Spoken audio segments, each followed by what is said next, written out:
hits a big time three. This game was more than just a 1-point finish. He hasn't really looked like himself. One of the most incredible comebacks in March Madness history.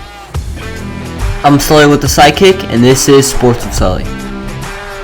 On today's show, we're going to be recapping the 4 games we had in the Elite 8, and we're also going to be previewing the final 4 games for March Madness. Starting with the Elite 8 games, we're going to start with the best game. Duke and UConn had an all-time matchup, all-time game. These teams have lots of history in the past. They've really produced in March Madness with some big games. And this game led up to the hype as much as you could have imagined. UConn takes down Duke 73-72, but this game was more than just a 1-point finish.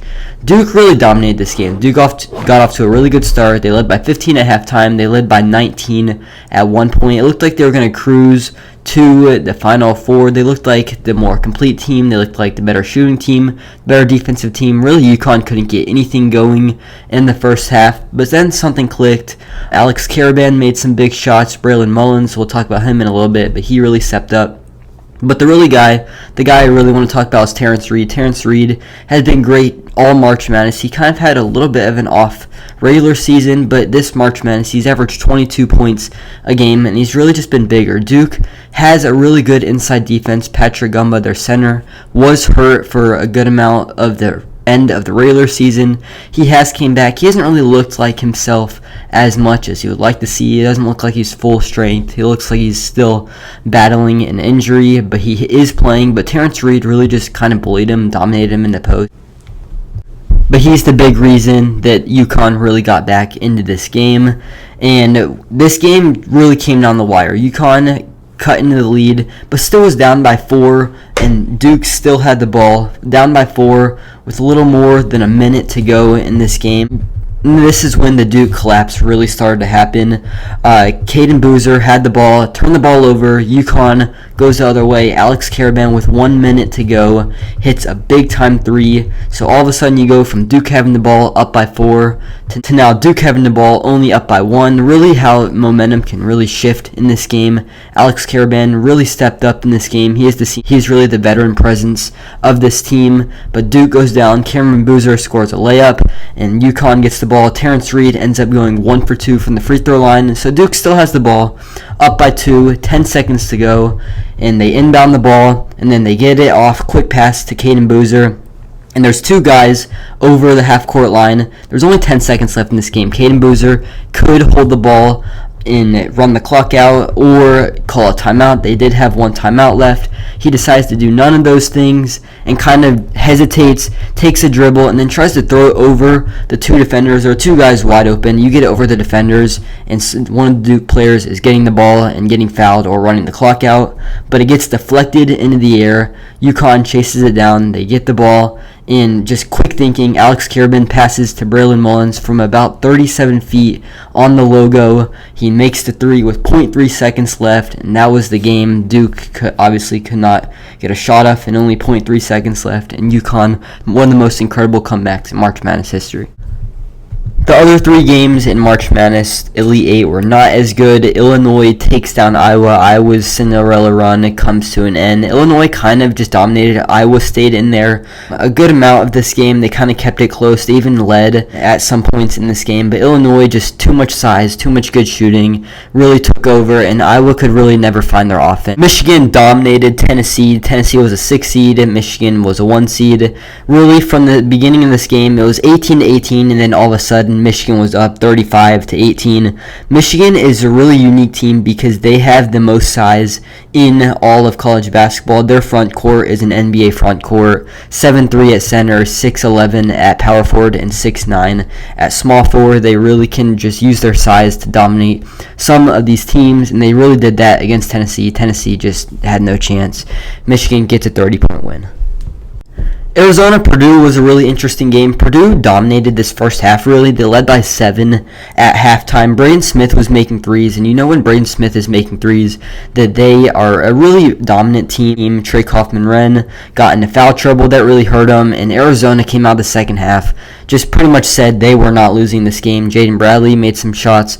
Koa Pete made some big-time mid-range shots over some size in the paint. Braden Burries hit a few threes, and this Arizona team, just you saw their versatility, and you saw they just completely dominated the second half. Now we're going to preview the Final Four games, starting with the best game. It's going to be the game of the year, the matchup of the year. Number 1, Arizona plays number 1, Michigan. I really think these two teams are the best two teams in college basketball. Throughout the season, they were number 1 and 2 early in the year.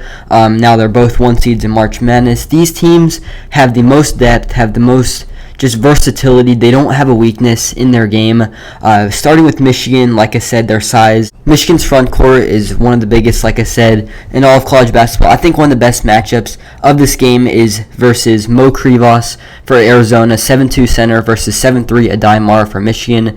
Very similar players, get in the post a little bit, very good rebounders, and just really good defenders because of their size. Another 1-to-1 matchup in this game that I'm really going to watch for is Koa Pete for Arizona versus Yaxel Lenneborg for Michigan. Both of these guys are probably going to be going in the first round of the NBA draft. They kind of play a little bit similar. Koa Pete, more of a mid-range guy. Yaxel Lenneborg, more of a three-point shooter, but very big wings. Can make some really tough shots, also drive to the rim, and also are pluses on the defensive side of the ball. Another similarity is both these teams have very good point guards. Elliot Cadeau has been shooting the ball really well from 3 in this tournament and really the whole season. And then Jaden Bradley was the Big 12 Player of the Year. Both these guys are kind of your traditional point guard. Both of them can drive a little bit to the rim. Both of them have been shooting the 3 ball, like I said, very well. And these two guys are going to be going at each other. And now two guys that I think are the two X factors of these teams. I think if these players play well for their respective team, I think they will win. Starting with Arizona, Braden Burries has been one of the best stories in all of college basketball. He is a freshman, but he has just shown up and stepped up and made big-time shots. In all of Arizona's big games, I think he can be an X factor in this game. And then for Michigan, I think it's Morris Johnson. Morris Johnson is kind of their number 2 guy on this team, number 2 scorer. It's really going to be interesting because I expect Adai Mara and Mo Krivas to go back and forth at the center position, but that kind of leaves no one for Arizona to guard Morris Johnson, so I expect him to really get some opportunities in the paint. He's a really physical guy, has some really good post moves, and I expect him to take advantage of smaller defenders if they're on them. Now for my score prediction of this game, I expect this game to really stay close. I don't expect anyone to have a double-digit lead in this game. I expect it to come down to some big plays at the end. And whoever makes those plays, I will believe will come out with the win. I have Arizona taking down Michigan. Final score 78-75. Now switching over to the other side of the bracket, UConn, the 2 seed, takes on number 3, Illinois. This game is really going to be an interesting game. These two teams have some great defenses. Illinois had the really good offense in the regular season. Offenses kind of just slowed down once you see just crazy good defenses later on in the tournament. So Illinois' offense hasn't looked too good in March Madness, but they do have the potential. Keaton Wagler at point guard is one of the best point guards in all of college basketball. He really showed out and played great against Iowa. He had 25 points against Iowa. He also played great against Houston. Even when his shot is not falling, he always makes the right play. Really good point guard, really good passer, and Illinois has some of the best shooters in all of college basketball. And then Andre Stojakovic is one of the best finishers in college basketball. He's a guard. He's a really good driver, really good finisher, and I expect him to be huge in this game if Illinois wants to win. And then for UConn, I think it's going to come down to Alex Karaban making threes. Alex Karaban is the guy in this game who has the experience. Most of these guys are freshmen, don't have a whole lot of March Madness experience. Even someone like Solo Ball, who was on their national championship team, didn't really play much then. They got a little bit of experience last year, but they only got one March Madness game. Alex Karaban has been there for 4 years. He is a senior, so he will be gone after this year, but I expect him to have to make some shots. And then Solo Ball, of course, is going to have to be great. He's a point guard, has a really good drive to the basket, pretty good passer. And I think those two guys have to make big plays if UConn wants to win. I expect this game to be a really low-scoring game. These two teams are going to be battling out on the defensive side of the ball a lot. I expect this game to be really close. It's really 50-50 who's going to win. I think Illinois has the better offense. I think whenever both teams are not scoring, whoever can make some big plays in the clutch, and I just trust Illinois to make those plays more. I expect them to win 71-65. So that's going to do it for today's show, talking about the Elite Eight and previewing the Final Four. This is Sully, signing off.